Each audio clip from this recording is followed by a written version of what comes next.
যোৱা ৭ তাৰিখত মই এটা নিউজ প্ৰকাশ কৰিছিলোঁ, বাতৰি ঘৰখনৰ বাতৰি, য'ত শওকত আলী গোসাইগাঁৱৰ ভদাইপুৰৰ বাসিন্দা হয়। শওকত আলী তেখেতে এই যিটো ধৰ্ষণ হৈছিল, এই ধৰ্ষণৰ লগত যিসকল কালপ্ৰিট আছিলে তেখেতসকলক বচোৱাৰ কাৰণে কিবা এটা মিলা প্ৰীতি কৰিব চেষ্টা কৰিছিলে।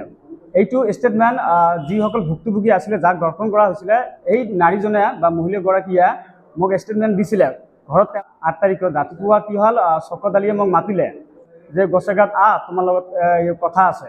মই যেতিয়া গোসাইগাঁও চাৰিআলিত উপস্থিত হ'লোঁ, গোসাইগাঁও চাৰিআলিত উপস্থিত হোৱাৰ পিছত ই মোক মানে ধমকি ভাবুকি দিলে, তুমি কি নিউজ যি কৈছে এই তথ্যৰ ভিত্তিত মই নিউজটো কৰিছোঁ, মইতো এনে নিউজ কৰা নাই।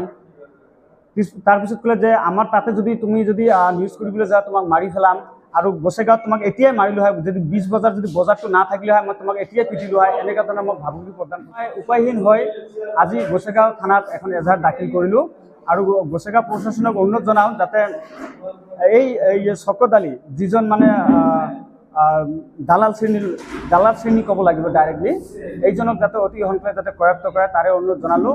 মই বোলে শওকতৰ পৰা বোলে পইচা বোলে মই বিচাৰিছিলোঁ, কিন্তু মই শওকতৰ লগত মোক দেখাই হোৱা নাই, শওকতৰ লগত একো কথাই হোৱা নাই, শওকতৰ লগত মোক দেখাই নাই। কাৰণ মই বজাৰত আহিলেহে এই ৭ তাৰিখৰ দিনাখন মই সিহঁতৰ ঘৰত গৈ মই কি কৰিছোঁ, নিউজটো কৰিছোঁ।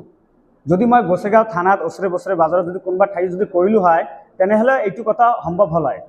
মই সিহঁতৰ ঘৰত গৈ মই ষ্টেটমেণ্টটো লৈছোঁ, আপোনালোকে ভিডিঅ'বিলাক চালেই গম পাব। গতিকে এই যি মিছা অভিযোগ দিছে, এই মিছা অভিযোগ প্লাছ মোৰ ভাবুকি, তাৰ ভিত্তিত মই আজি এখন গোসাইগাঁও থানাত এজাহাৰ দাখিল কৰিলোঁ।